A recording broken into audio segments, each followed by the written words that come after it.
சாப்பிட்டீங்களா? 2 பேரும் என்ன விட்டுட்டு சாப்பிட்டு செம்ம தலைவலி போயிட்டு தலைவலி.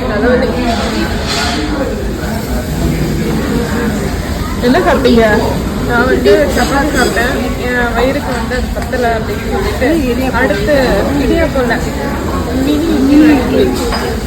நீ என்னம்மா சாப்பிட்ட? அது சப்பாத்தி சாப்பிட்டு நான் அது ஷேரிங்.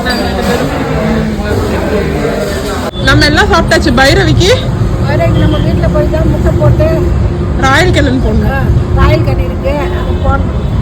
எதுவும் சாப்பிட மாட்டாரு அவரு. பட்டோட பாடி இப்போ வீடியோ இருக்கு மாதிரி இருக்கு. கொல்லன்னு 2 நாளைக்கு வாக்கிங்லாம் எதுவுமே கேட்க மாட்டாரு. நேரா போய் பெட் அடியில படுத்தவரு அப்படியே விட்டத்தை பார்த்துன்னு தூங்குவாரு. காலை மெல்லாக்க போட்டு தூங்குவாரு.